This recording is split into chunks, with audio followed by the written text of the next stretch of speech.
आजकल के जी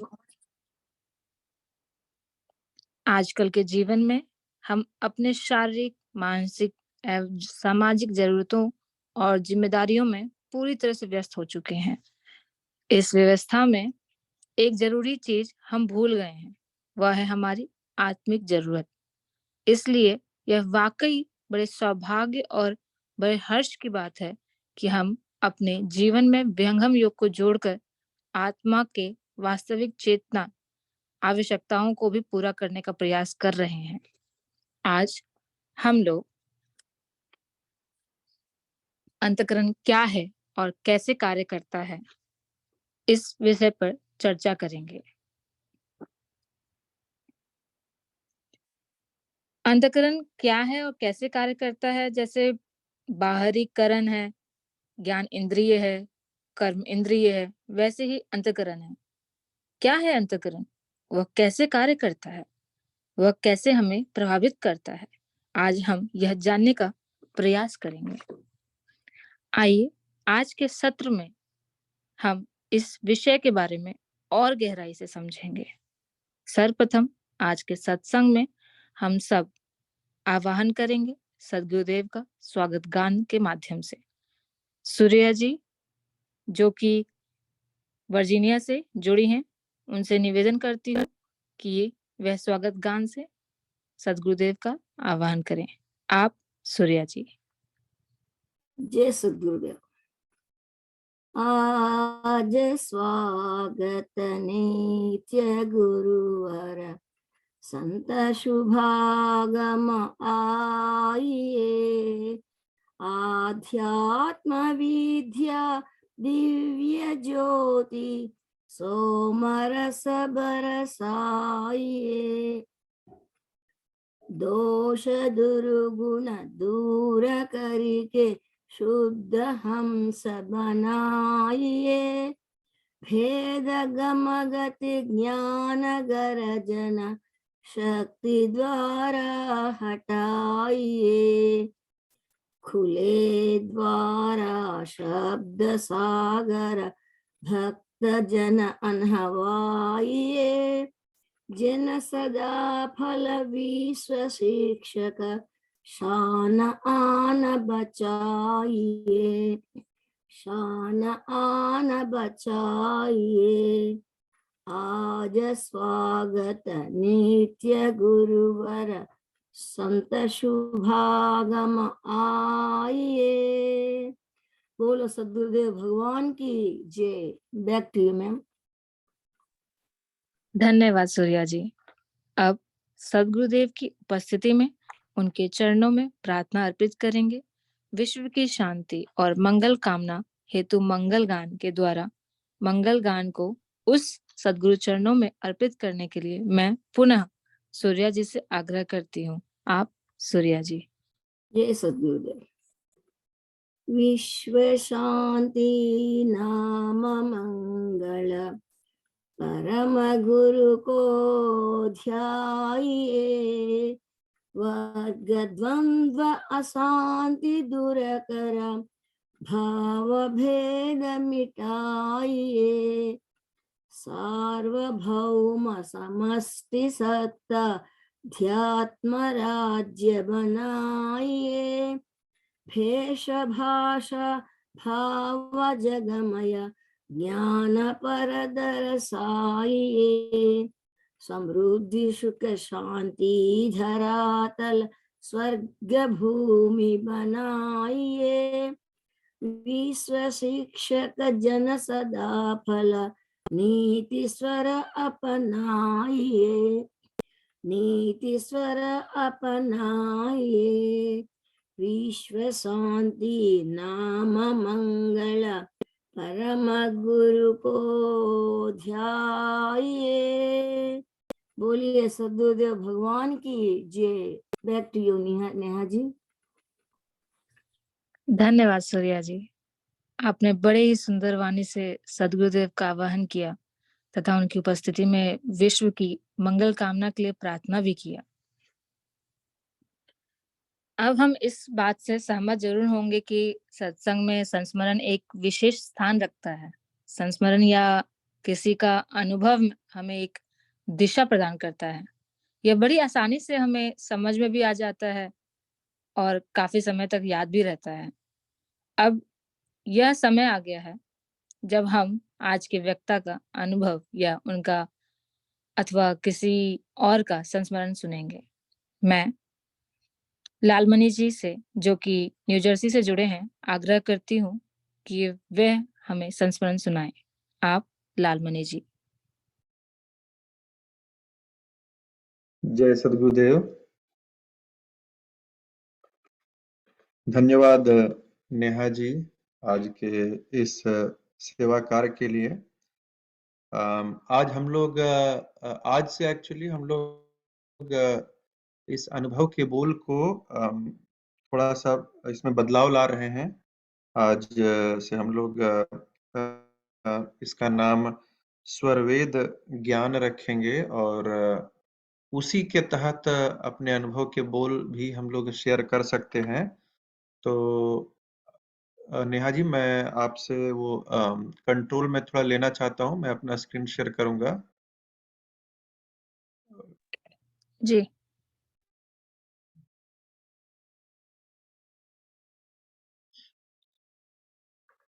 ओके, तो सबसे पहले हम लोग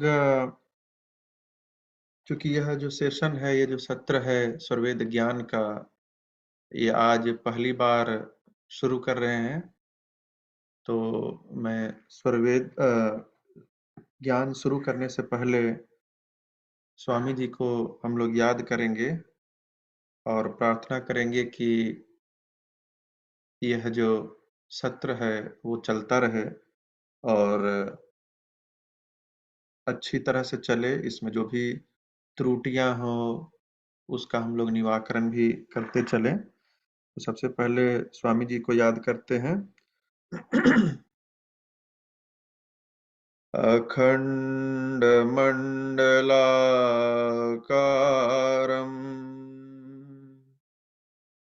व्याप्तम येन चराचरम् तत्पदं दर्शितं येन तस्मै श्री गुरुवे नमः। एक शब्द गुरुदेव का ताको अनंत विचार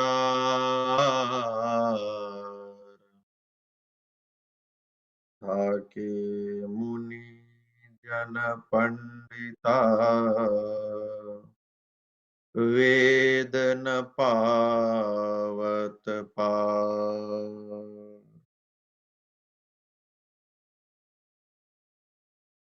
तो आज से हम लोग इस स्वरवेद ज्ञान की चर्चा करेंगे, जिसका समय लगभग हम लोग जो अनुभव के बोल हैं उतना ही रखेंगे।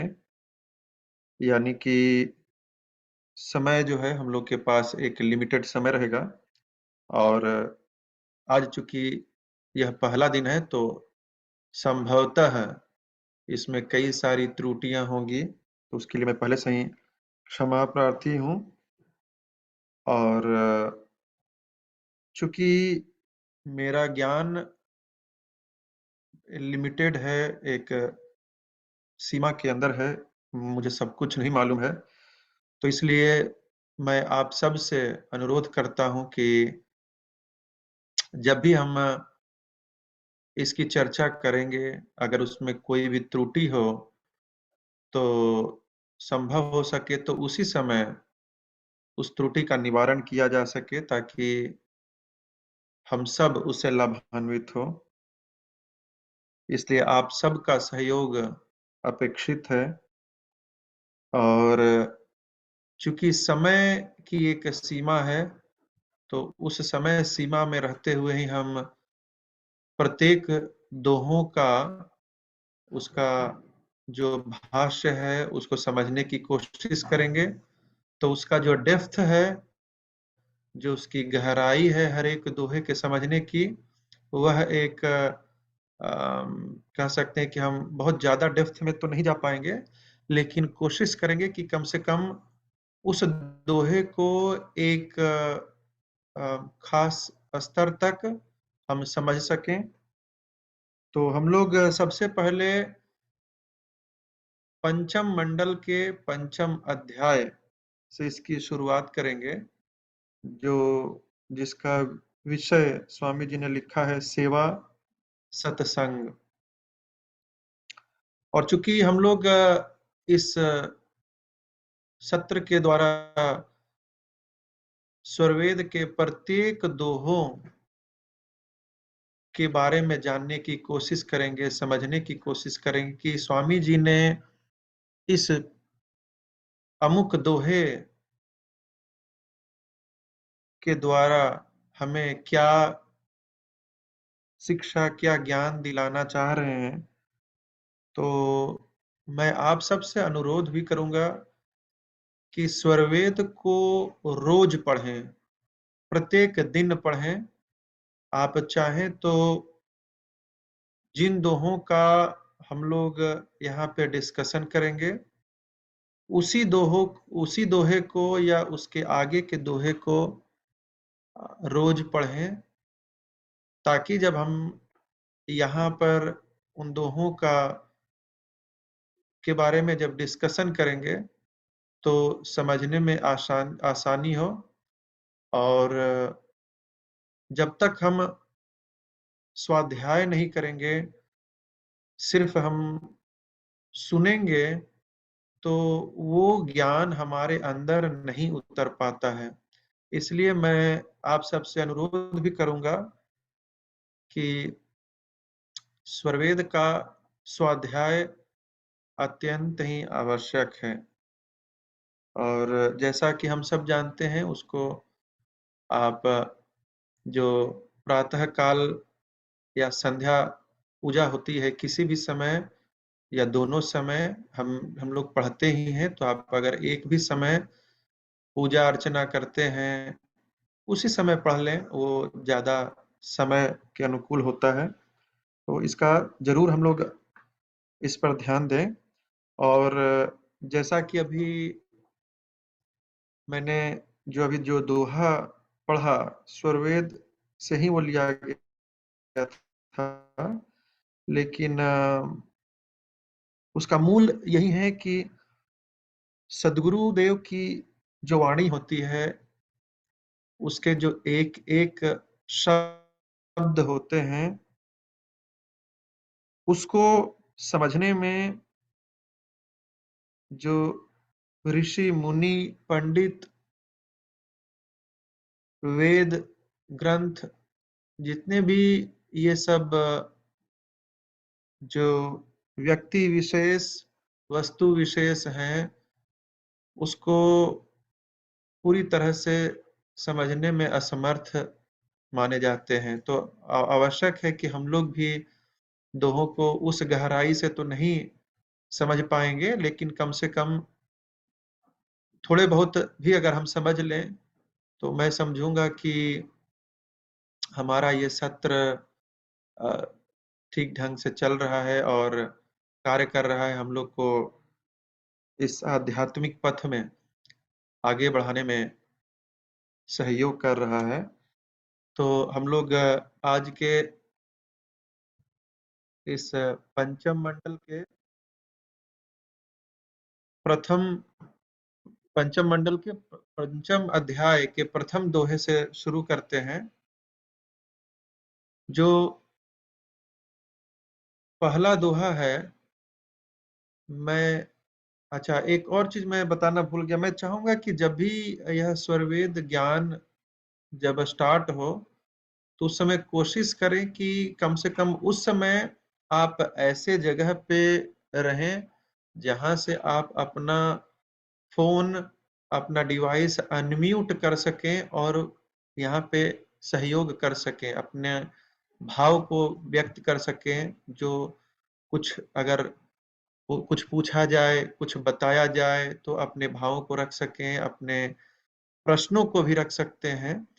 तो कोशिश करें कि क्योंकि मैं चाह रहा हूँ कि यह जो पार्ट है ये हम लोग काफ़ी इसको इंटरैक्टिव ही रखा जाए तो ज़्यादा अच्छा है, समझने में आसानी होगी। तो सबसे पहले मैं चाहूँगा कि आप लोग में से कोई भी जो अपने माइक को अनम्यूट कर सकते हैं, वह इस दोहे को कम से कम पढ़ करके सुनाएँ। केवल दोहा आप पढ़ें और बस उसके बाद फिर हम आगे चलेंगे। तो कोई एक व्यक्ति अपने माइक को अनम्यूट करके जो दोहा स्क्रीन पे दिखाया गया है, उसको कोई पढ़ सकते हैं? जय सद्गुरुदेव। हाँ, मैं पढ़ सकता हूँ। धन काया मन वचन से संत परम गुरु सेव, आरत दीन दीन हो अनुगामी गुरुदेव। धन्यवाद श्रेयांक जी। तो जैसा अभी श्रेयांक जी ने बताया, जैसे इस दोहे में लिखा हुआ है, धन, काया, मन, वचन से। इसमें 4 चीज़ों के बारे में बताया गया है। एक है धन, जो हम लोग बोलते हैं, चाहे तो मॉनेटरी हेल्प या वेल्थ जो भी कहें। काया, काया मतलब होता है शरीर, जो हम शरीर से। मन हम जानते ही हैं, मन से। वचन जो हम बोल करके। तो इन चारों चीज़ों से कहते हैं संत परम गुरु सेव। जो परम गुरु होते हैं, जो सद्गुरु होते हैं, जो संत होते हैं, उनकी सेवा हम करते हैं इन 4 तरीकों से। तो क्या-क्या तरीके हो गए? धन से, जैसे हम दान दक्षिणा देते हैं, तो धन से हो गया। काया, शरीर से भी हम गुरु की सेवा कर सकते हैं। चाहे हम कई बार होता है कि हमें गुरु की सेवा करनी होती है, जैसे मान लो कभी अगर उनका विज़िट होता है या हम उनके पास जाते हैं, तो कई बार होता है, हम जानते हैं ना कि पाँव वगैरह दबाते हैं, तो वो काया से हो गया। और मन से भी है, मानसिक रूप से और वचन से भी। तो इसमें जो सेवा है केवल सद्गुरु की शारीरिक सेवा की बात नहीं है, ये है गुरु की सेवा का मतलब है हर तरह की वो चीज़ें जो गुरु चाहते हैं करना, जो उनका पर्पस है यहाँ आने का, जो मुख्य पर्पस हम सब जानते हैं, विहंगम योग का, ब्रह्म विद्या का प्रचार। तो ब्रह्म विद्या का जो प्रचार है, वो इन चारों चीज़ों से होता है। धन से भी होता है, आप आर्थिक सहयोग करें, हो सकता है कहीं पे कोई प्रोग्राम ऑर्गेनाइज़ हो रहा हो, वहाँ पे कुछ आप आर्थिक सहयोग करें। काया हो गया, आप वहाँ पे जा कर के और शारीरिक रूप से हो सकता है प्रोग्राम को सफल बनाने में, स्टेज सजाने में, माइक सजाने में, जो भी जो शारीरिक रूप से किया जा सकता है, पार्किंग लॉट में लोगों को सहयोग करने में, जो भी ये सब शारीरिक रूप से किया जा सकता है, वो शारीरिक वो काया हो गई। मन हो गया, मानसिक रूप से हम लोग कई बार मानसिक रूप से भी विचार कर नहीं करते हैं। तो अगर हम मन में यह मंथन करते रहें, विचार करते रहें कि विहंगम योग का प्रचार-प्रसार कैसे हो? क्या करना चाहिए? वो एक तरह से मानसिक रूप से सेवा हो गई। और वचन से हम किसी से जब चर्चा करते हैं अपने दोस्त को, फैमिली को, फ्रेंड्स को या किसी अजनबी को भी जब हम इस ज्ञान के बारे में चर्चा करते हैं, उनको बताते हैं, तो वचन से हो गई। तो धन, काया, मन, वचन से संत परम गुरु सेव। फिर क्या कहते हैं? आरत दीन अधीन हो अनुगामी गुरुदेव। तो हम लोग को आर्त होना है, दीन होना है, अधीन होना है। कहाँ? गुरुदेव के चरणों में। अनुगामी गुरुदेव। अनुगामी जो शब्द है, वह अनु और गामी, इन दोनों शब्दों से बना है। अनु का मतलब होता है पीछे और गामी मतलब गम मतलब चलना। तो जब हम सद्गुरु के पीछे-पीछे चलते हैं, सद्गुरु आज्ञा में चलते हैं, सद्गुरु के नियम में चलते हैं, तब हम कहते हैं कि हम अनुगामी अनुगामी है गुरुदेव का, है ना? सद्गुरुदेव जहाँ चल रहे हैं, जिस दिशा में वो चलने को बोल रहे हैं, हम उसी दिशा में चल रहे हैं। तो वो हो गया अनुगामी गुरुदेव। और हमें उस समय क्या है? हमें आरत, दीन और अधीन बन कर के उनके पीछे-पीछे चलना है। ऐसा ना हो कि हम अभिमान में चलें, ऐसा ना हो कि हम अपने अहंकार में चलें, ऐसी बात नहीं है। हमें बस दीन अधीन होकर के चलना है। तो अब मैं किसी और से आग्रह करूँगा कि कोई भाष्य जो नीचे लिखा हुआ है, भाष्य को पढ़ कर के सुनाएँ।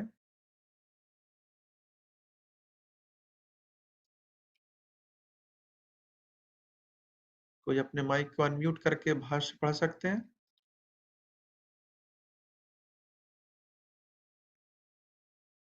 जी, मैं पढ़ देता हूँ।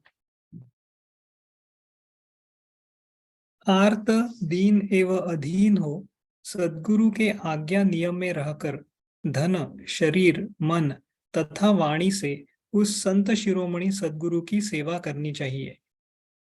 धन्यवाद श्रीरंग जी। तो यह जो दोहा है, मुझे लगता है कि काफ़ी समझ में आ गया होगा। अगर किसी के पास कोई प्रश्न है, तो अभी पूछ सकते हैं और नहीं तो फिर हम लोग अगले दोहे में चलेंगे।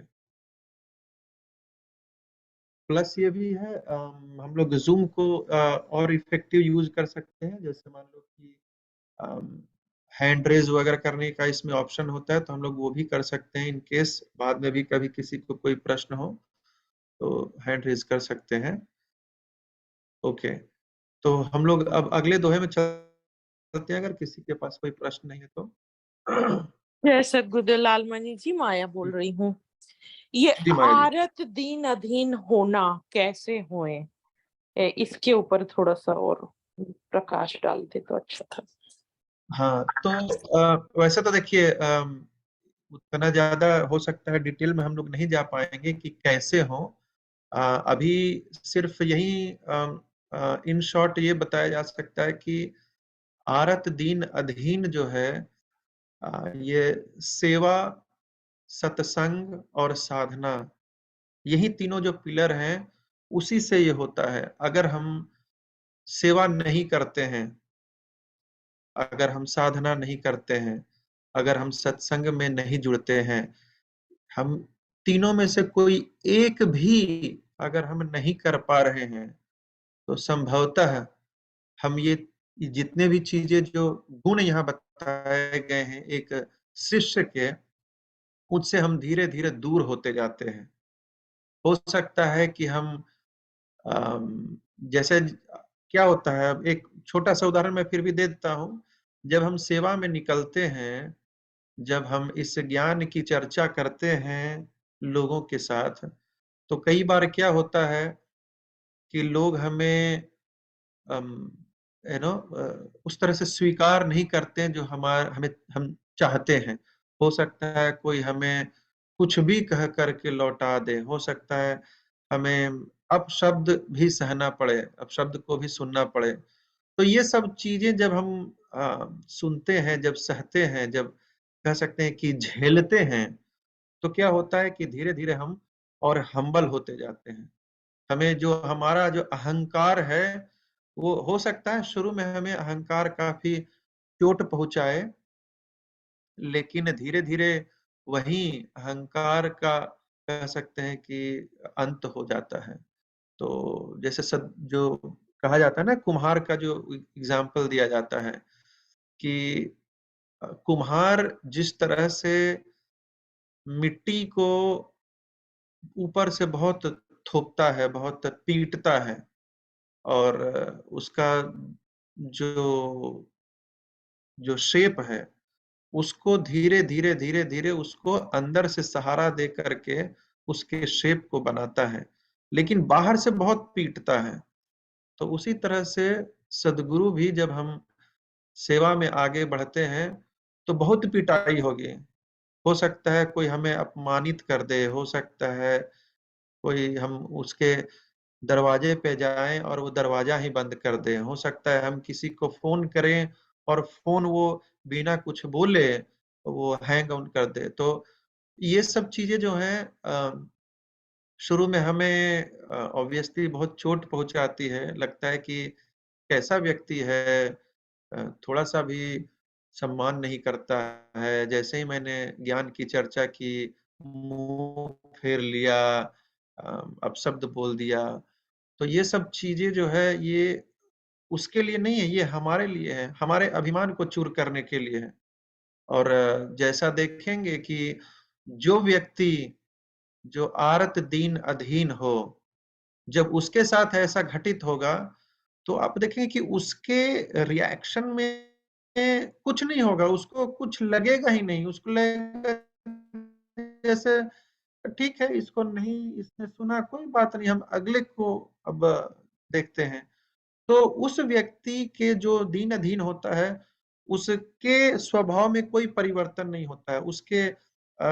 उसका कोई इस तरह का अजीब-सा रिएक्शन नहीं होगा, क्योंकि वो पहले से ही दीन अधीन है। वो तो एक तरह से ऐसा है जो कहा जाता है ना कि घास की जो ब्लेड होती है, उसपे उसको कोई कुचल के भी चला जाए, तब भी उसको कोई दुःख नहीं होता है। तो अगर दुःख हो रहा है, किसी ने कुछ बोल दिया और दुःख हो रहा है, इसका मतलब कि हम अभी भी अ, उस मोड में नहीं हैं जो सद्गुरु चाहते हैं। हम अभी भी दीन अधीन नहीं हुए हैं। अभी भी हमारे अंदर अहंकार है। तो बट इ इन सब चीज़ों का मुख्य मुझे लगता है शायद मेरा इंटरनेट कनेक्शन थोड़ा लो दिखा रहा है, आई डोंट नो आप लोग सुन पा रहे हैं कि नहीं? जी, थोड़ा शेकी आवाज़ था बट सुन पाए। बहुत-बहुत धन्यवाद Lalmani ji. Thank you. Okay, तो आगे बढ़ते हैं।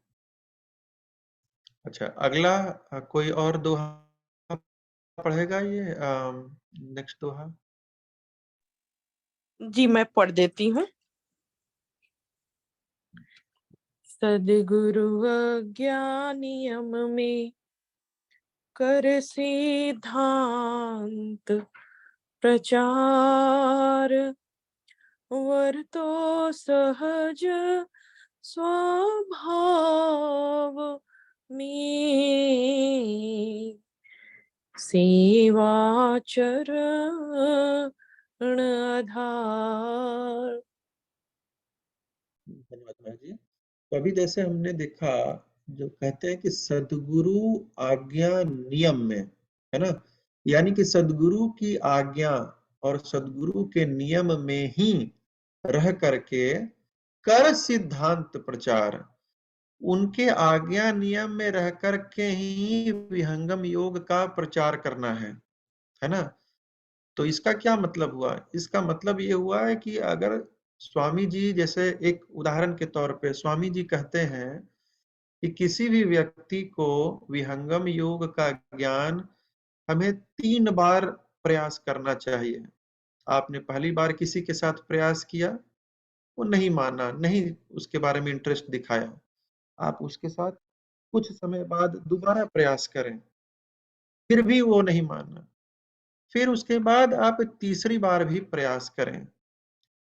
अगर तीसरी बार करने के बाद भी वह इस ज्ञान से जुड़ने के लिए तैयार नहीं है, तो फिर स्वामी जी कहते हैं, फिर हमें उसे छोड़ देना चाहिए, है ना? वो फिर जब उसका संस्कार जिस समय उदय होगा, तो उस समय फिर वापस आएगा, लेकिन आज्ञा यही है ना? दूसरा है कि हम अपने जो हमारा प्रचार करने का कई बार होता है स्वामी जी प्रचार करने के लिए बोलते हैं कि हाँ, इस जगह पे प्रचार किया जाए या इस व्यक्ति के पास जाया जाए। कई सारे संस्मरण हैं जिसमें बहुत कह सकते हैं कि दुरूह स्थिति में भी जाकर के प्रचार करना पड़ता है। लेकिन ये सब कुछ सद्गुरु की आज्ञा नियम में रह कर के ही करते हैं।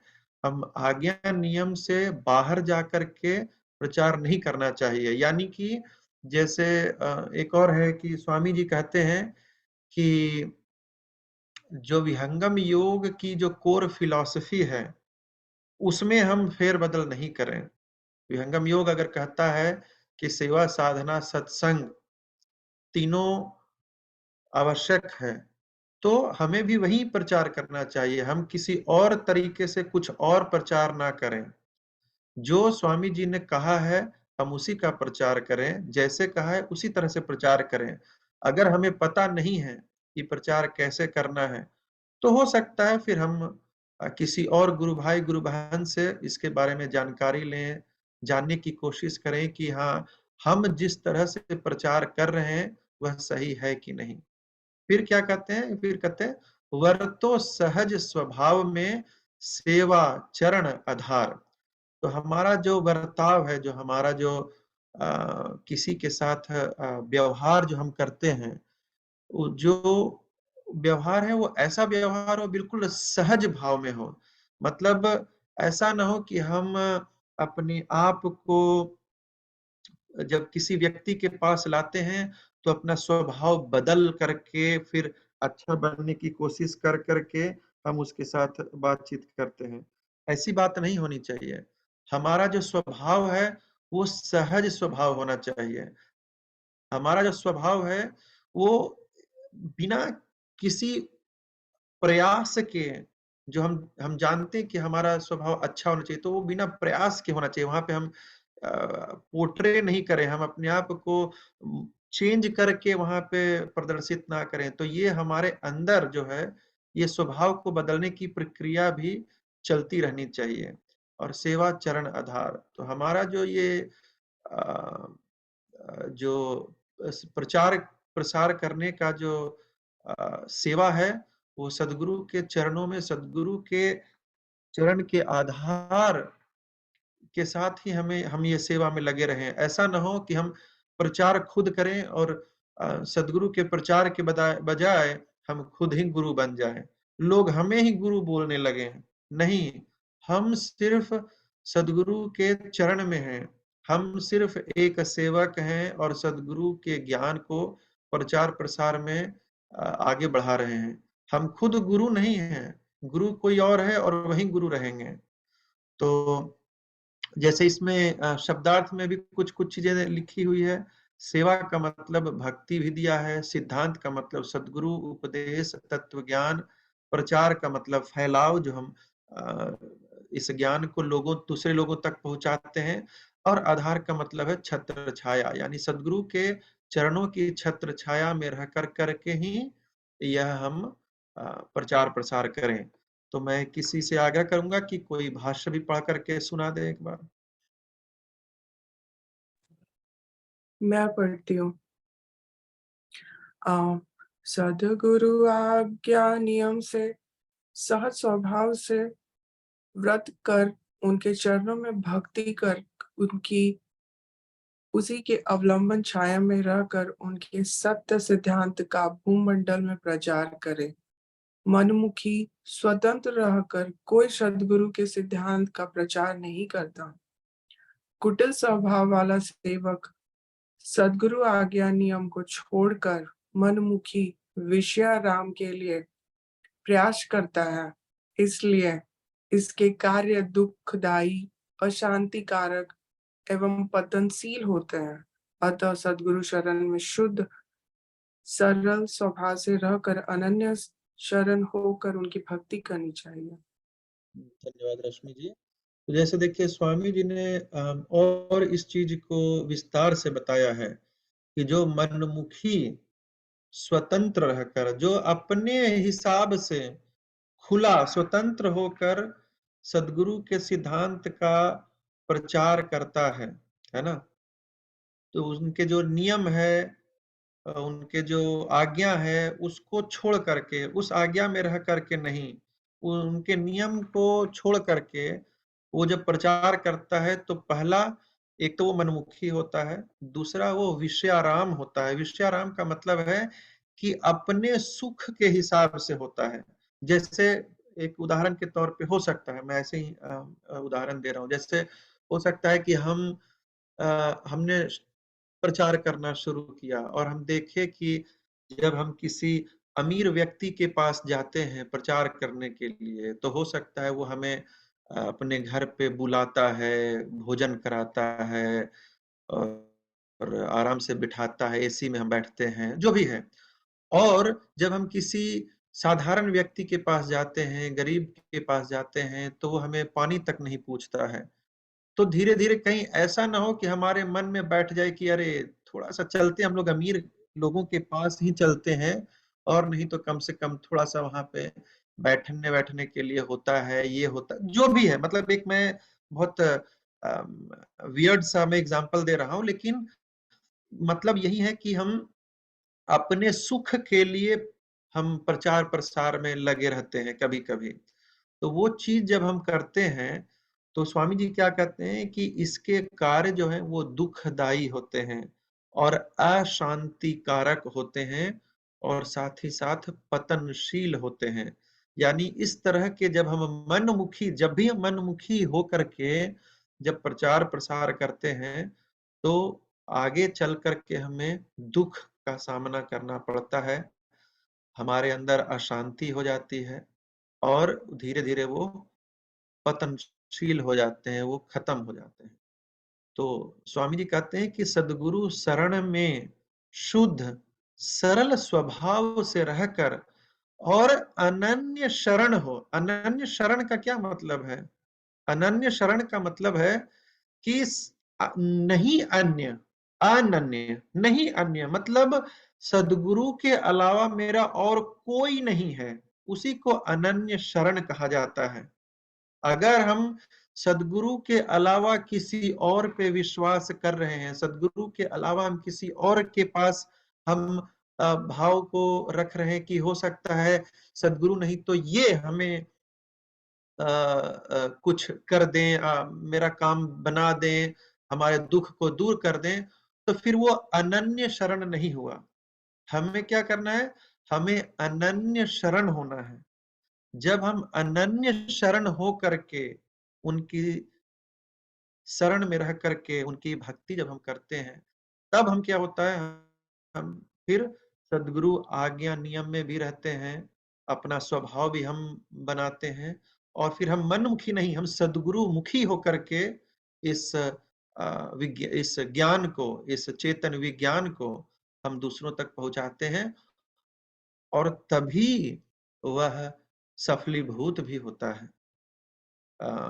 एक एक मुझे बहुत छोटा-सा एक संस्मरण भी याद आ रहा है जो टूटी-फूटी भाषा में ही मैं बताऊँगा मुझे क्योंकि ये फर्स्ट हैंड मैंने नहीं सुना था लेकिन अम ये संस्मरण जो है ये मुझे अभिमन्यु जी ने बताया था। वो बता रहे थे कि एक बार इंडिया में एक बहुत बड़े तांत्रिक थे, बहुत बड़े तांत्रिक और वो प्रसिद्ध तांत्रिक थे और वर्तमान स्वामी जी एक बार उनको कुछ शायद शिष्य होते हैं, उन शिष्यों को कहते हैं कि आप लोग इनके पास जाइए और उस स्वामी जी उनको बताते भी हैं कि कब जाना है, कितने बजे जाना है और जब जाएँगे तो क्या-क्या बातें करनी है, वो सब कुछ स्वामी जी बताते हैं। और तो पहले तो जो शिष्य होते हैं वो काफ़ी डरे होते हैं कि इतने बड़े तांत्रिक हैं, पता नहीं अगर कुछ गड़बड़ हो जाए तो कुछ मेरा ही बिगाड़ ना दें। तो काफ़ी डरे हुए वो रहते हैं। लेकिन ये होता है कि चूँकि स्वामी जी का आदेश आता है, तो वो भी करना ज़रूरी है और वो एक और कुछ वो बोलते हैं स्वामी जी हाँ, एक तो समय के हिसाब से बोलते हैं कि ठीक इसी समय आपको वहाँ जाना है।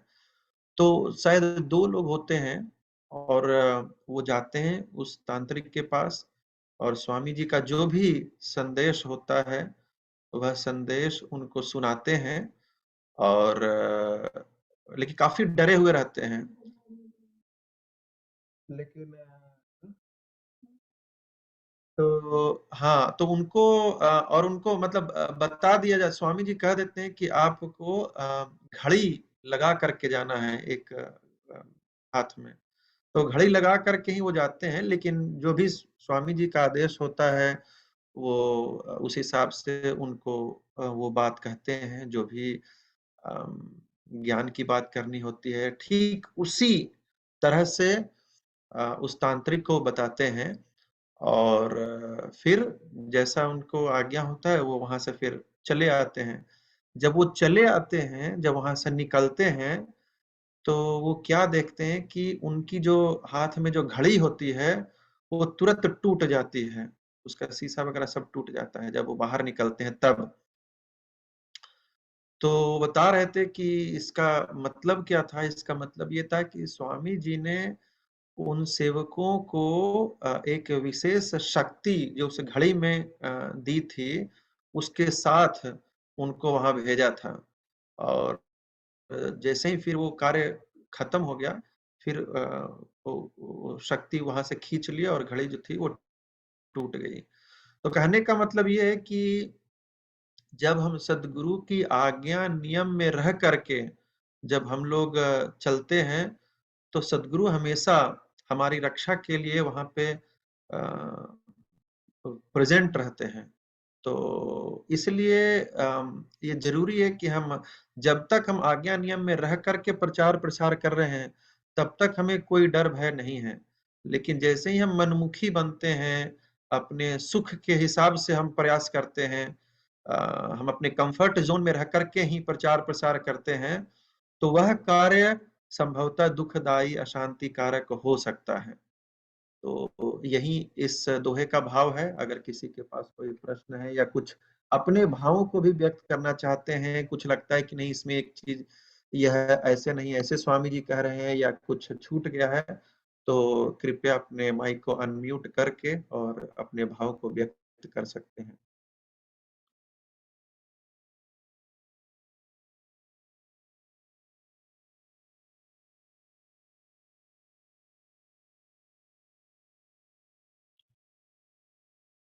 अच्छा, तो अगर किसी जय के पास सतगुरुदेव कोई लालमणि जी, जय हाँ, सतगुरुदेव। जय सद्गुरु। अच्छा, थोड़ा सा बैकग्राउंड नॉइज होगा जी, मैं ड्राइव कर रहा हूँ, हुँ, बट मैं अपना एक भाव रखना चाहता हूँ। एक अंतर्मुखी होकर के भी लोग यदि करते हैं तो सेल्फलेस होता है, वह भी मेरे ख्याल से उचित है, पर उससे भी परम है जो कि सदगुरु मुखी होकर के करें। पर बहुत सारे ऐसे भी व्यक्ति होते हैं जो कि सदगुरु की छाया में ना हो, जो किसी गुरु की दीक्षा न ले हो, ये हो, पर उन्होंने यूट्यूब और गूगल से इनफ रिसर्च करके बैठे हुए हैं और उन्होंने अपने विल पावर का यूज करके वो उस प्रेशर पे लगे हैं कि भाई हमें इस तरह का जीवन रखना है, तो वो लोग भी उस तरह का कर सकते हैं। और समय के बाद जो है वो किसी न किसी संस्थान से अवश्य वो सम्मिलित होकर के वो करते हैं। तो जैसा कि मुझे लगता है कि ये प्रोग्रेशन है, बट आप जो बोल रहे हैं वो बिल्कुल this is the final stage, but वहाँ तक पहुँचने से पहले जो है जो इंटरमीडिएरी स्टेज होते हैं, मेरे ख्याल से अंतर्मुखी होकर के जो लोग सेल्फलेसली अपने ज्ञान को बांटते हैं, वह भी मेरे ख्याल से सदगुरु की कृपा, पता नहीं सदगुरु की कृपा या नहीं, पर ईश्वर की कृपा हो सकती है। और ईश्वर की कृपा होगी तो सदगुरु मिल जाएंगे उन्हें, और फिर सदगुरु की कृपा हो सकती है। तो ये मैं भाव रखना चाह रहा था, और आप इस चीज़ को थोड़ा और डिस्क्राइब कर सकते हैं। Thank you. जी, जी, जी। धन्यवाद निरंजन जी। और भी किसी के पास कुछ शेयर करने के लिए है? कुछ अपने भाव को रख सकते हैं।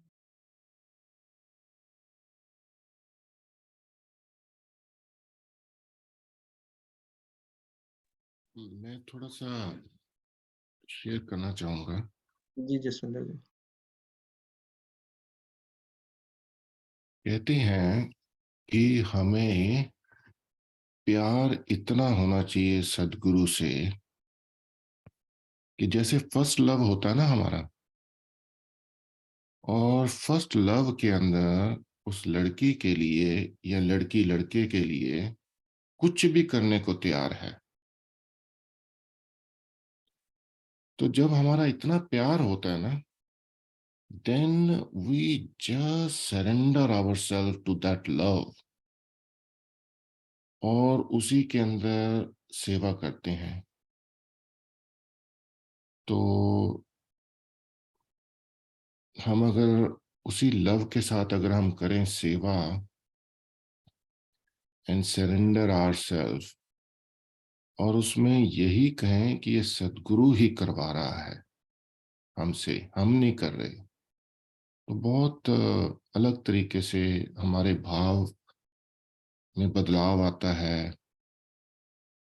And understanding what surrender is, ये बहुत समय मेरे को भी लगा, हालांकि अभी भी मैं 100% सरेंडर नहीं, टू बी वेरी फ्रैंक।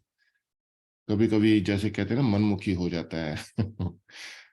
तो it's a great journey, but with sincerity, if we follow, understand the knowledge, that really helps. Thank you very much. धन्यवाद जसविंदर जी।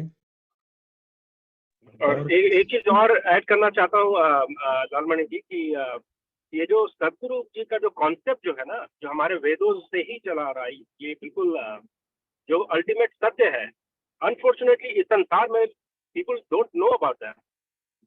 तो अभी क्या है कि ये जो कॉन्सेप्ट जो है, अगर किसी को, जैसे आपने बोला कि 3 बार इंट्रोड्यूस करें और उसके बाद अपने संस्कार के हिसाब से वो जुड़ेंगे, 3 बार क्या, आप 1000 बार भी ट्राई करेंगे तो भी क्योंकि वो इतना बिजी है संसार में, मन में चंचलता इतना ज्यादा है कि जब तक मन को आप टैकल ना करें तो प्रोफाउंडनेस पॉसिबल नहीं है। ये कॉन्सेप्ट ही, मतलब उन्हें लगेगा कि ये सब अंधविश्वास है, क्योंकि वो स्वयं तो बिजी है संसारिक दुनिया में, और सेल्फलेस रिसर्च जो होता है वो कर नहीं पा रहे हैं, क्योंकि वहां पर उनको कुछ मिलना नहीं है शॉर्ट टर्म में। तो ये जो साइकिल जो है ना, this is the practical challenge. तो मैंने जैसे देखा है कि ड्यूरिंग द पैंडेमिक बहुत टैलेंटेड लोग, 1 2 3 जो थोड़े इन्फ्लुएंस हुए मेरे ज्ञान से, उन्हें अब जाकर के उन्हें थोड़ा थोड़ा समझ में आ रहा है। And I am talking about really talented people, है ना, वेरी इंटेलेक्चुअल। और अब लेकिन फिर भी सदगुरु का कॉन्सेप्ट तक नहीं पहुंचे हैं वो। उन्हें लगता है कि हाँ, मतलब देयर इज, और वो उन्हें पता है कि चक्रास है, ये सब रिसर्च करते रहते हैं कि प्राणमय कोश वगैरह वगैरह, लेकिन एक जो एसेंस जो होता है ना, वहां तक नहीं पहुंच पा रहा है, क्योंकि by the end of the day essence जो है वो बहुत सिंपल है। जो फाइनल जो ट्रूथ होता है वो बहुत स्ट्रेट फॉरवर्ड होता है। जो बोला जाता है कि बहुत कॉम्प्लेक्स प्रॉब्लम का जो सोल्यूशन बहुत सिंपल होता है, बट उसका पाथ जो है वो जो है अचल होता है। तो given this situation that we all साधक्स, राइट, विहंगम योग के जो हम सब जो हम समझते हैं कि बहुत बढ़िया से समझते हैं, सिर्फ विहंगम योग क्या, योग, विहंगम योग को अपने सदगुरु का छत्र छाया हुआ, पर योग जो है, जो कि बिल्कुल तो इसको समझना जो है ये बहुत इसका जो नेक्टर को समझना, दिस इज अ चैलेंज। अभी जैसे इंडिया में जो है, जब सत्संग होता है तो दसों हजार लोग आते हैं, लाखों के तादाद में भी लोग जाते हैं सुनने के लिए, पर उनके लाइफस्टाइल को देखें ना, लाइफस्टाइल में कोई बदलाव आ रहा है या नहीं, दैट्स व्हाट मैटर्स। यदि लाइफस्टाइल में कोई बदलाव नहीं आ रहा है, वो अपने लाइफ और लाइफस्टाइल में फर्क नहीं निकाल पा रहे हैं, तो फिर आई डोंट नो कि सत्संग का क्या उनके ऊपर असर पड़ रहा है।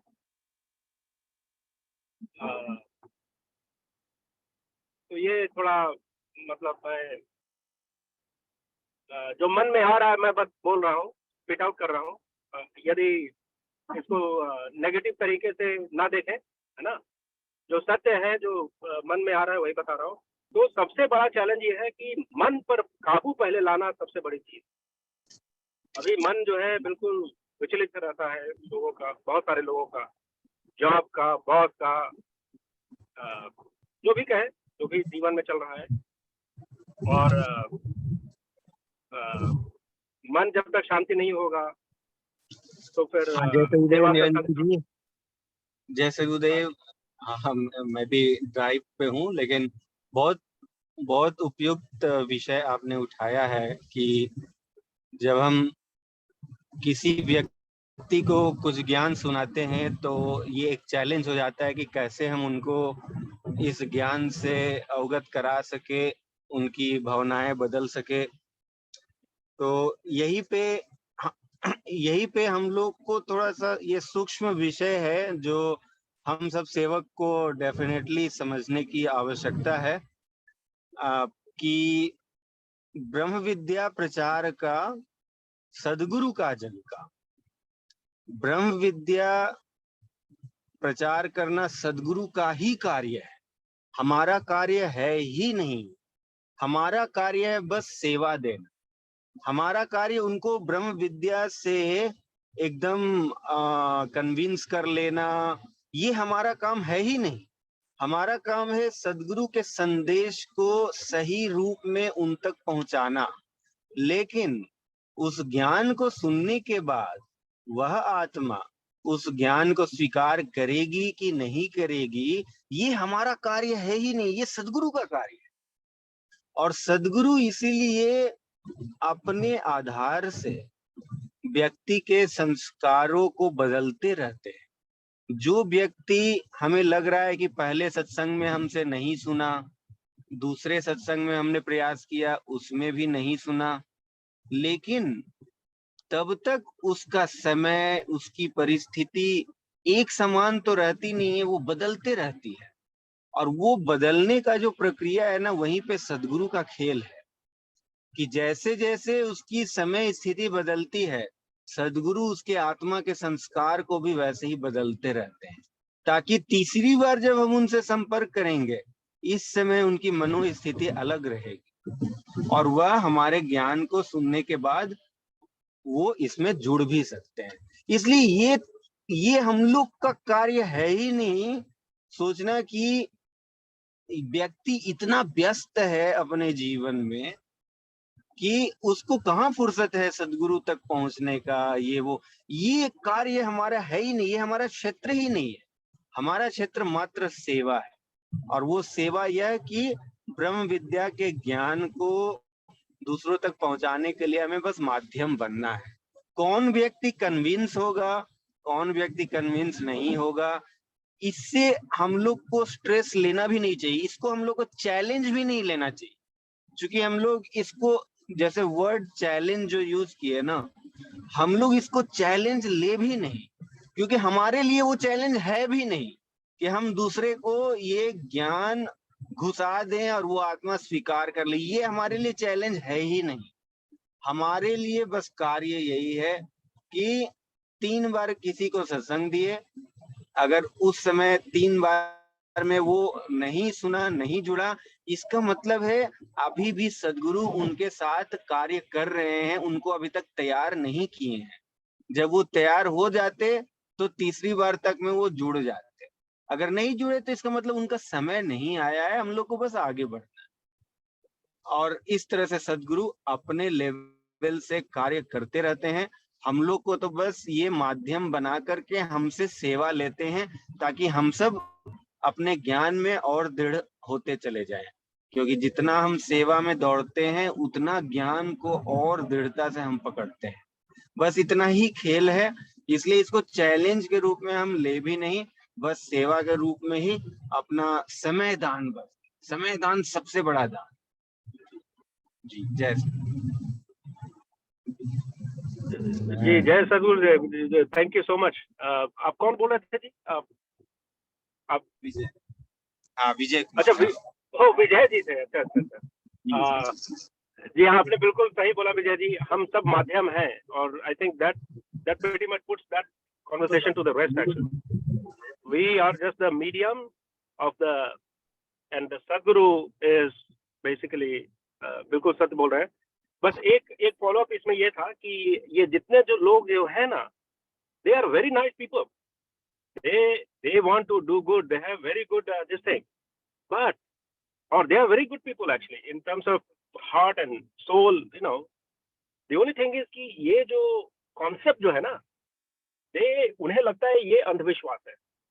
That is the problem. उन्हें लगता है कि ये क्या मतलब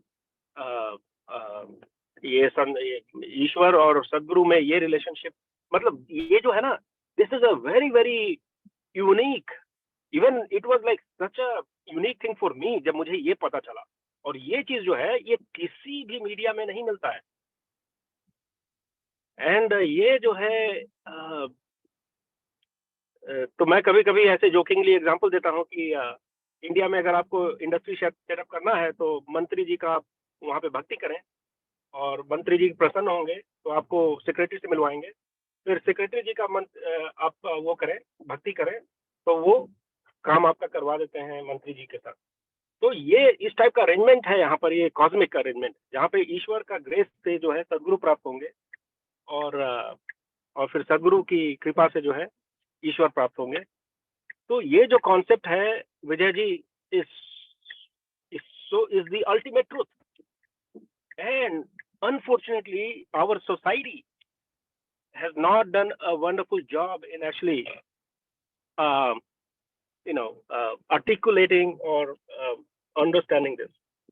हम लोग जो है, अब सोचिए कि हम लोग 25-30 लोग इस सत्संग में ज्वाइन होते हैं और हम लोग इस चीज को अंडरस्टैंड कर रहे हैं, पर अगर इससे बाहर यदि अब हम जाते हैं तो यहाँ पर जो है ये कॉन्सेप्ट जो है थोड़ा लोग में नहीं समझ पाते हैं, और वहाँ पर जो है मेरे ख्याल से जैसे आपने बोला हम सब मीडियम है, इवेंचुअली सदगुरु का कृपा होगा, लोग समझेंगे, बट ये सब संस्कार का ही खेल है निरंजन जी।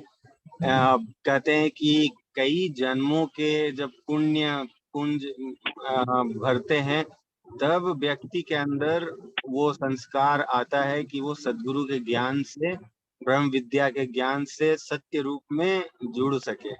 और जैसे मूल चीज तो यही है कि सदगुरु के सेवा से जुड़ना। जैसे कोई व्यक्ति अगर अपने मन से भी अगर सेवा कर रहा है तो वो एक शुभ कर्म हुआ।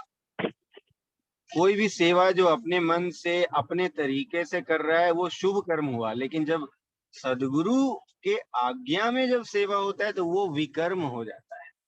विकर्म और शुभ कर्म में अंतर हो जाता है। अंतर यही है कि कोई अगर मनमुखी भी अच्छा कार्य कर रहा है, अच्छा इंसान है, अच्छे सेवा कर रहा है, ज्ञान का ही प्रचार बल्कि क्यों न कर रहा हो, वेदों का ही प्रचार क्यों न कर रहा हो, लेकिन अगर वह सदगुरु के संरक्षण में नहीं है, सदगुरु के अधीन नहीं है, तो उसका वह शुभ कर्म है। उस शुभ कर्म में अंतर्मुखी होने का जो विज्ञान है वो प्रस्फुटित नहीं होता है, लेकिन सदगुरु के आज्ञा नियम में ज्ञान का प्रचार करने से हमारे चेतना को अंतर्मुखी होने का जो मार्ग है वो खुल जाता है। तो अंतर है। जैसे एक आपने, ये मैं दूसरे पॉइंट पे बात कर रहा हूँ जो अब शुरू में एक बात बोले थे कि कोई अगर अंतर्मन से भी, अपने अंतर्मुखी से भी अगर सेवा कर रहा है, ज्ञान का प्रचार कर रहा है, तो वो असल में वो सदगुरु सेवा नहीं हुआ, वो तो अपने तरफ से शुभ कर्म कर रहा है।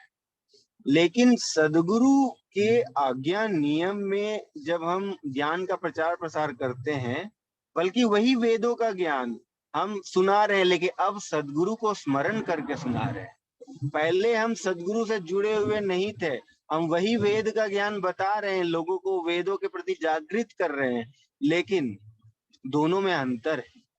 जब हम सदगुरु को आगे रख करके उस ज्ञान को सुनाते हैं तो अब सदगुरु भी हमारे माध्यम से कार्य करने लगते हैं, और न सिर्फ हमारी चेतना को ऊर्ध्व करते हैं बल्कि सामने वाले की चेतना को भी शुद्ध करते हैं। तो ये दोनों काम चलता है फिर उस सेवा कार्य में।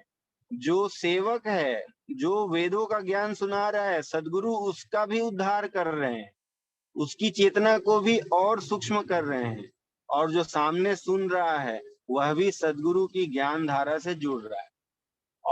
और जहां पर अंतर मन से खुद से लोग प्रचार करते हैं वो शुभ काम कर रहे हैं, वो पुण्य का घड़ा भर रहे हैं, लेकिन अभी तक उनको सदगुरु नहीं मिले। तो इसका मतलब उनकी चेतना ऊर्ध्व नहीं होगी वो वेदों को दूसरों को बताने से। लेकिन सदगुरु के संरक्षण में आप वेद को, स्वरवेद को, ब्रह्म विद्या को, ज्ञान को आप बताएंगे ना, कभी कभी बताते बताते भी आपकी चेतना ऊर्ध्व हो जाती है। आप बता रहे हैं, लेकिन बताते बताते आपकी चेतना ऊर्ध्व हो जाती है, क्योंकि आप सदगुरु में इतने डूब जाते हैं। आपके मुख से भजन निकल रहे हैं, आपके मुख से वाणी निकल रही है, लेकिन सदगुरु आप डूब जाते हैं तो आपकी चेतना ऊर्ध्व। तो ये अंतर है, मतलब अंतर मन से प्रचार करना और बिना सदगुरु ज्ञान से जुड़े प्रचार करना, और सदगुरु से जुड़ करके प्रचार करना, सदगुरु सेवा करना। सदगुरु सेवा में और जन सेवा में यही अंतर है। जन सेवा जो है वह शुभ कर्म है, वह विकर्म नहीं है, लेकिन सदगुरु के आज्ञा नियम में ब्रह्म विद्या प्रचार करना यह विकर्म है। यह वह कर्म है जिससे हमारी चेतना ऊर्ध्व होती है। बहुत बहुत धन्यवाद Vijay Kumar ji. That was like hitting the nail on the head. That's exactly what you did. बहुत बहुत धन्यवाद, and that's exactly my line of thought was actually, and totally it's very crystal clear. I mean शुभ कर्म भी अच्छी चीज है, और लेकिन वह विकर्म नहीं है, और वो अकर्म तक नहीं जाएगी जब तक सदगुरु की उसमें नहीं आएगा। तो ये जो कॉन्सेप्ट है विजय जी, यही कॉन्सेप्ट जो है, सोचिए कि कितना सिंपल है, राइट? आई मीन जैसे हम लोग डिस्कस कर रहे हैं कि यही कॉन्सेप्ट है, और इसी कॉन्सेप्ट जो परमात्मा जो है उन्होंने ये लॉ बना दिया है। और ये जो लॉ जो है ये बहुत अनफॉर्चुनेट है कि संसार में ये चीज को जो है मिसयूज कर दिया गया है। बस मैं यही कहना चाह रहा था।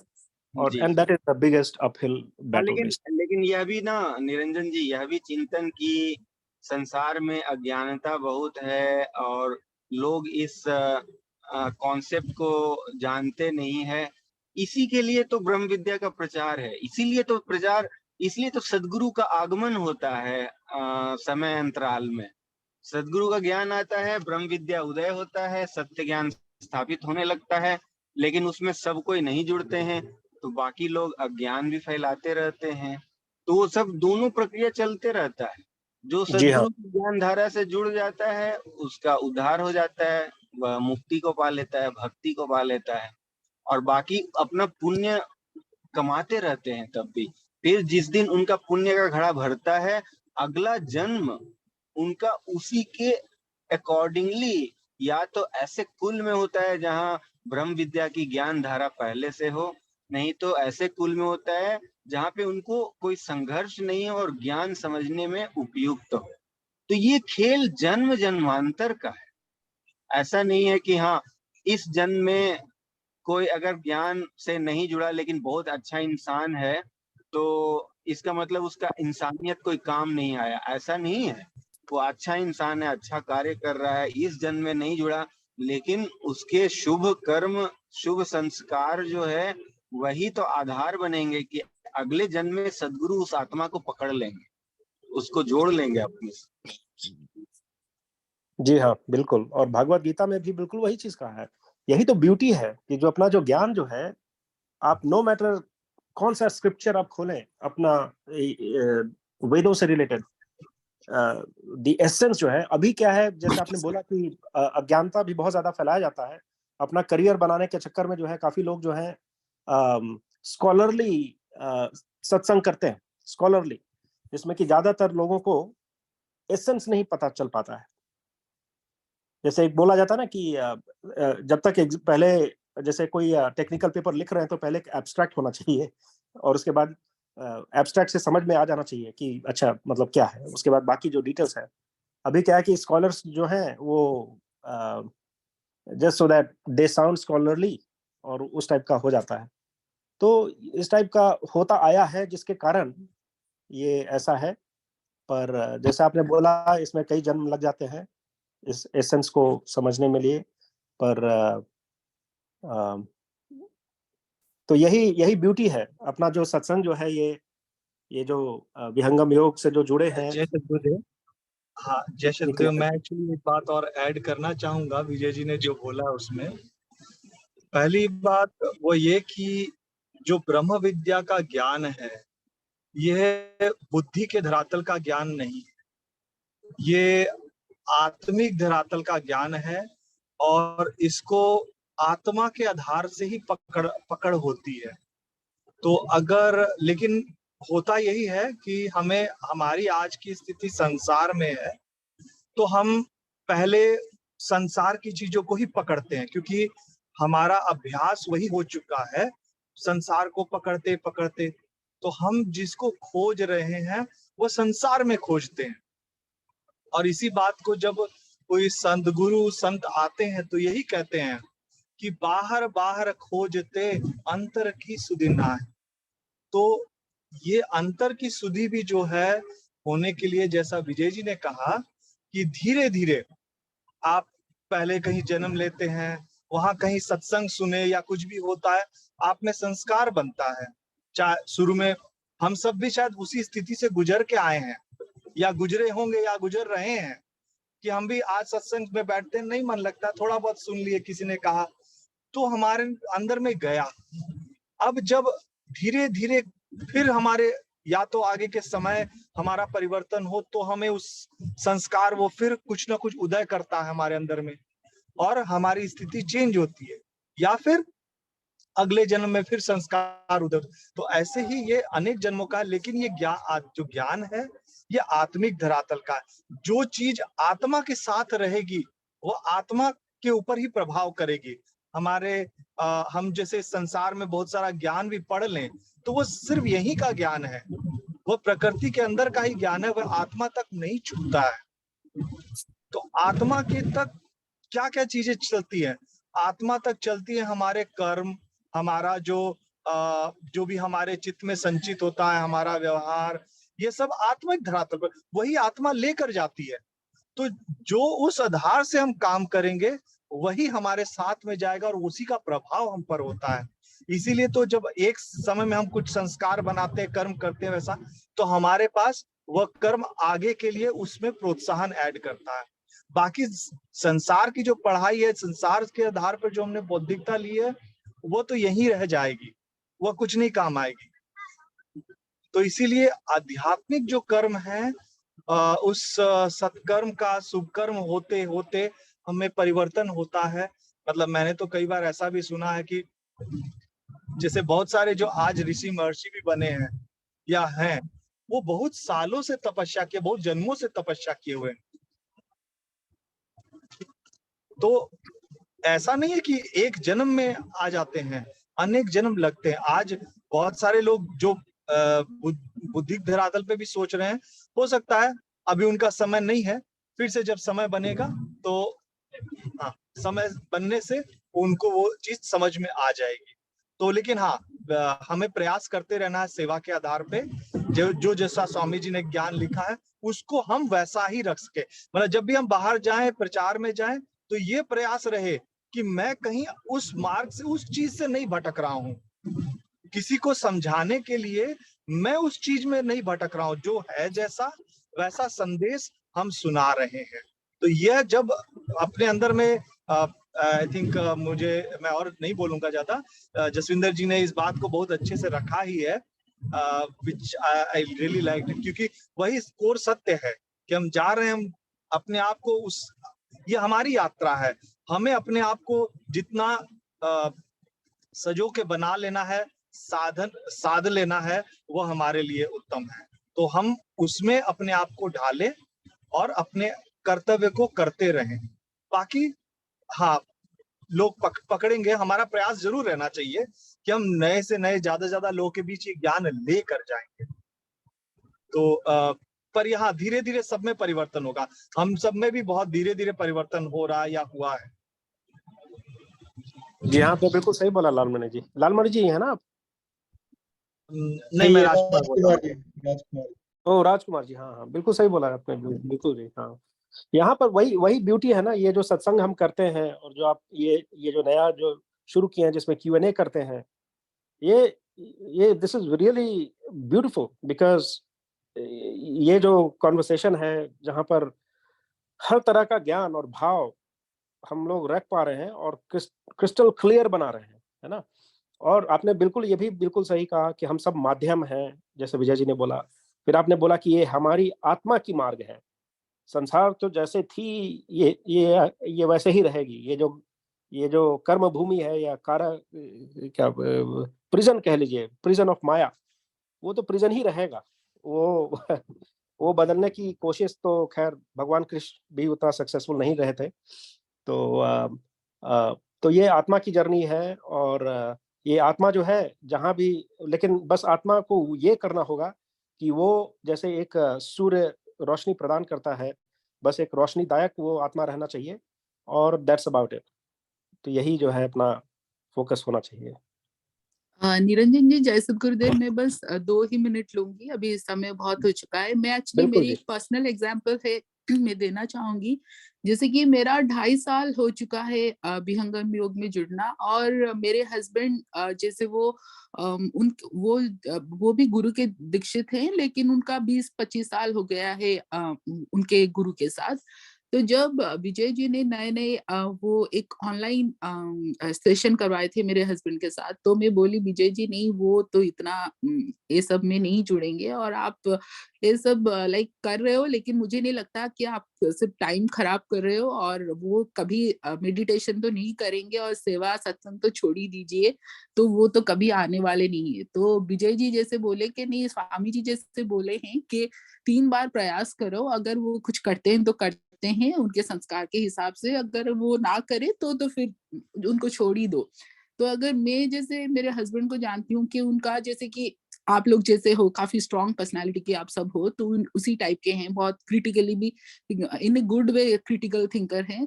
तो जैसे कि मैं देखिए जब नामदेव सरकार आए थे, तो वो जितने भी सेशन, शायद 1 या 2 सेशन नामदेव सरकार के साथ ज्वाइन करे थे, वो जब मेडिटेशन सिखा रहे थे पब्लिक को। तो उसके बाद जैसे कि मैं उनको 2.5 साल में कभी ना प्रेशर देती हूँ, ना बोलती हूँ कि नहीं नहीं आप पूजा करो, सेवा साधना सत्संग करो, मैं वैसा कुछ हमारे बीच में ना वो मुझे कुछ प्रेशर डालते हैं, ना मैं उनको कुछ प्रेशर डालती हूँ।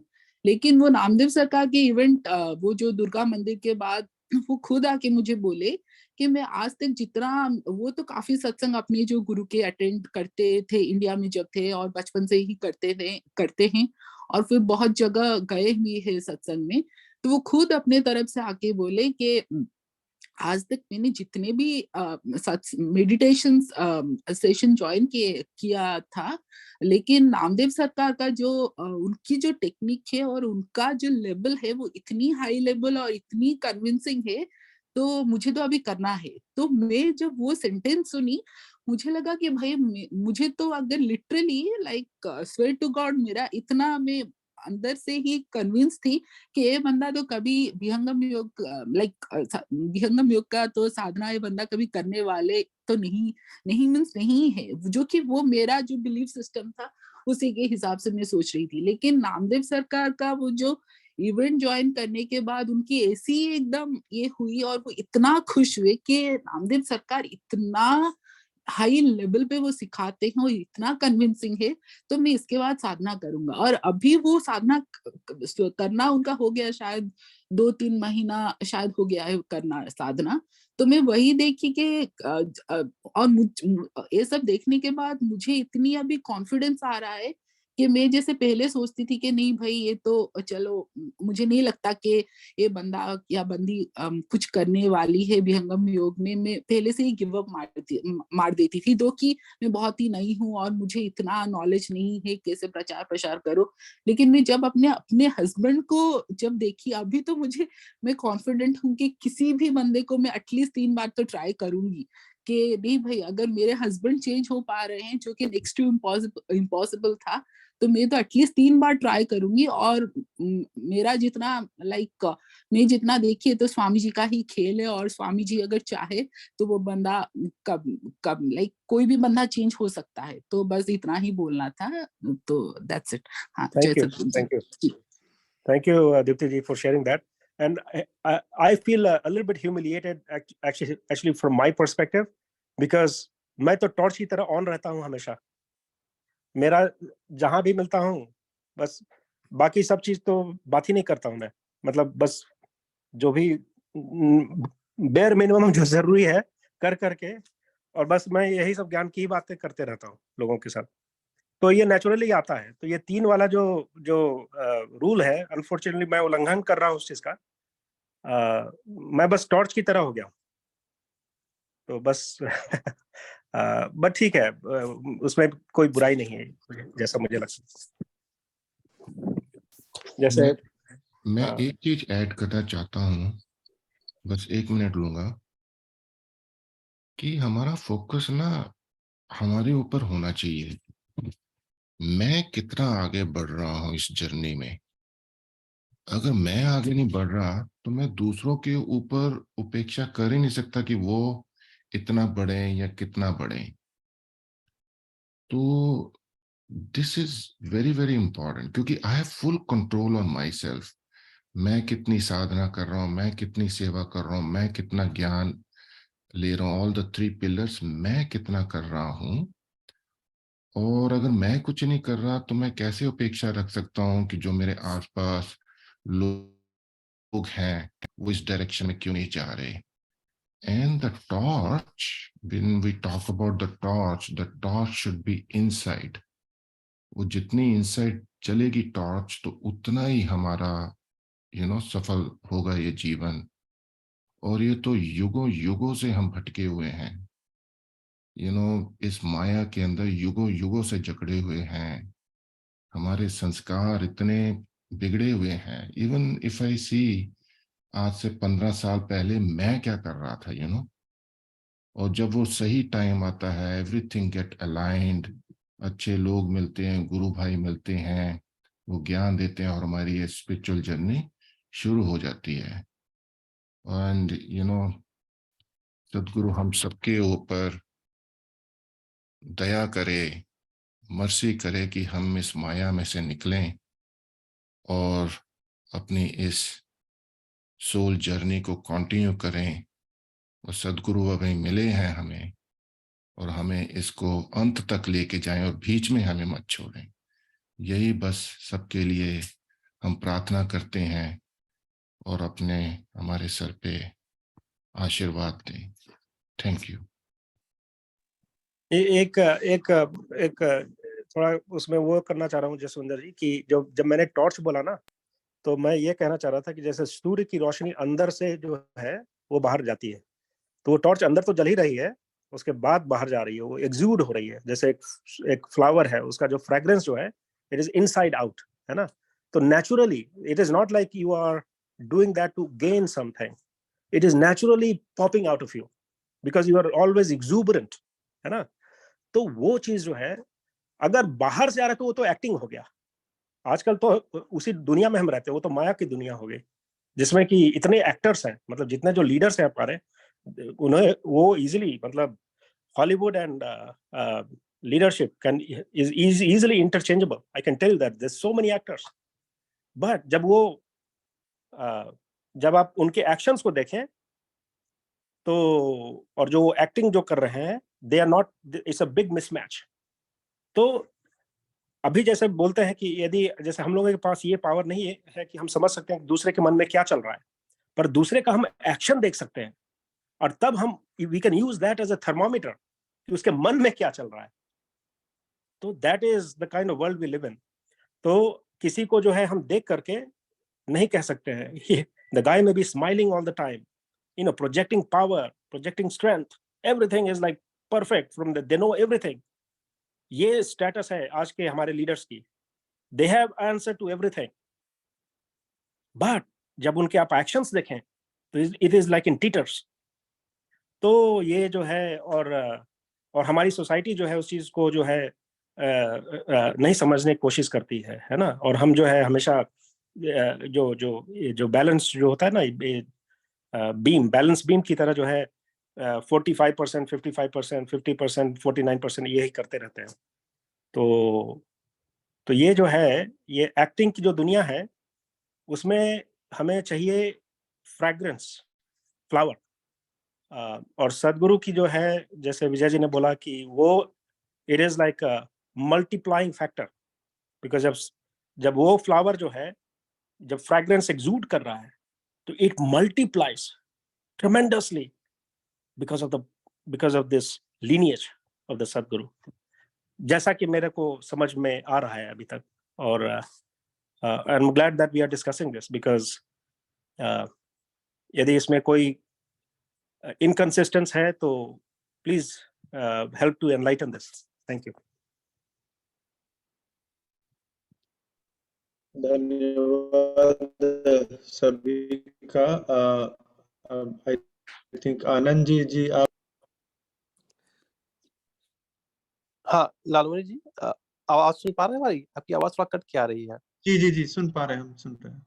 जी, मेरा एक प्रश्न था, क्योंकि वो एक टॉपिक अभी कुछ देर पहले बोला गया कि सद्गुरु और ईश्वर, तो थोड़ा-सा मुझे एक प्रश्न था कि विहंगम योग के सिद्धांत में ईश्वर की कोई अवधारणा है? क्योंकि जो भी हमने सुना उसमें कहा गया कि 6 इटर्नल थिंग्स होते हैं, सद्गुरु, जीव, अ, अक्षर ब्रह्म और प्रकृति और काल। तो उसमें ईश्वर की अवधारणा कहीं है उस सिद्धांत के अंतर्गत? क्योंकि और जो भी सिद्धांत हम जानते हैं या सुनते हैं उसमें कई जगहों पे ईश्वर का जिक्र आता है, कई जगहों पे नहीं आता है। तो इस बारे में थोड़ा-सा प्रश्न था कि ईश्वर की अवधारणा है क्या विहंगम योग के सिद्धांत के अंतर्गत? हाँ, नहीं, ये बहुत ही अच्छा प्रश्न है। लेकिन अभी मैं कहूँगा कि चूँकि हमारे पास समय नहीं है, तो इसको हम लोग अगले टॉपिक में रख सकते हैं। मैं निरंजन जी से आग्रह करूँगा कि अगले टॉपिक का जो अगले सत्संग का टॉपिक वो रखें, ताकि हम लोग इस जी, पे डिस्कस कर सकें। जी। ठीक है। ओके, तो बहुत-बहुत धन्यवाद सभी का। सब लोगों ने अपना-अपना भाव यहाँ पे रखा और सॉरी, मैं क्षमा चाहूँगा। एक्चुअली समय काफ़ी ले लिया गया है इसमें और मुझे नहीं लगता कि हमारे पास समय बचा है सत्संग के टॉपिक के लिए। तो मैं क्षमा चाहता हूँ सुधांशु जी से और नेहा जी से, और मैं अब कंट्रोल वापस देता हूँ नेहा जी को। जय सद्गुरु। धन्यवाद लालमणि जी। आज समय के अभाव की वजह से अब हम आगे बढ़ते हैं एंडिंग प्रेयर्स के थ्रू। मैं सूर्या जी से आग्रह करती हूँ कि आज हम सत्संग के अंतिम चरण में पहुंच गए हैं, तो आगे बढ़ते हैं। शांति पाठ और आरती और शांति पाठ करेंगे। गुरु वंदना के माध्यम से हम गुरु चरणों में भक्ति अर्पित करेंगे। सूर्या जी से आग्रह है कि वह वंदना के अंतिम 4 लाइन सद्गुरु चरणों में अर्पित करें। आप सूर्या जी।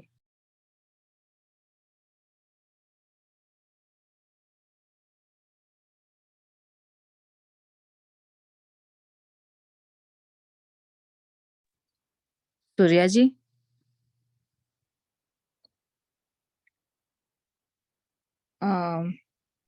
Okay, thank you. I'm sorry, I didn't unmute. प्रभु कल्प संत समाज उत्तम सर्वधर्म आचार्य है।